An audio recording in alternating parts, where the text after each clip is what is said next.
Hi friends, ఇప్పుడు నిన్న 35 చెప్పుకున్నాము. ఇప్పుడు 34, 36. అవ్యాజవాదాంచ బహూన్ వదిష్యంతి తహా హీత నిందస్తవ సామర్థ్యం తతో దుఃఖతరం మం కిం. నీ శత్రువులు నీ సామర్థ్యాన్ని నిందిస్తారు నువ్వు యుద్ధం చేయకపోతే అని. నిన్న కూడా ఇది చెప్పుకున్నట్టే మనం. అందరూ అంతకంటే విచారమైంది ఏం లేదు అని చెప్తాడు ఆయన. యుద్ధం చేయకపోతే నీకంటే ఒక పేరు అనేది ఉండదు, యుద్ధం చేయకపోతే నువ్వు నీ శక్తి పోయింది అని చెప్పి అవమానిస్తారు ఎదుటోళ్ళు అని చెప్పి. సరే, ఇప్పుడు 37ది చెప్తాను శ్లోకము. హతో వా ప్రాప్స్యసి స్వర్గం జిత్వా వా భోక్ష్యసే మహీం తస్మాత్ దుష్టిస్త కౌంతేయ యుద్ధాయ కృతనిశ్చయః.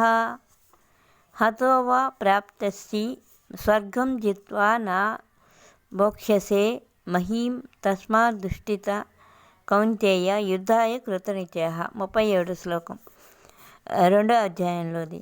ఓ అర్జున, రణరంగమున మరణించినచో, అంటే నువ్వు యుద్ధం చేయడానికి భయపడుతున్నావు కదా, యుద్ధం చేయి, ఏం భయం లేదు. వాళ్ళ నువ్వా, యుద్ధం చెయ్యి. ఒకవేళ యుద్ధంలో రణరంగంలో మరణించినచో నీకు వీర స్వర్గం వస్తుంది కదా, నువ్వు వీర స్వర్గానికి ప్రాప్తిస్తుంది. యుద్ధమున జయించినచో, ఒకవేళ మరణించకుండా యుద్ధం జయించి వాళ్ళను ఓడించి నువ్వు గెలిచావే అనుకో, రాజ్యభోగాలు అనుభవిస్తావు.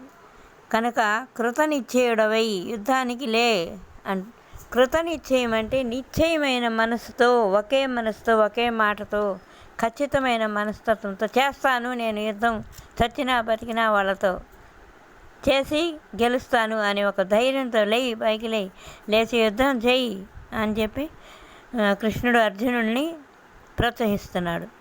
కృతనిశ్చయుడవై, ఏ మనస వాచ కర్మణ ఏది ఉండకూడదు, ఒకే నిశ్చయంతో ఉండి యుద్ధానికి సిద్ధం అవ్వు అని చెప్తున్నాడు. హాయ్ బాయ్, రేపు చెప్తాను. జై కృష్ణ పరమాత్మ. శ్రీకృష్ణ.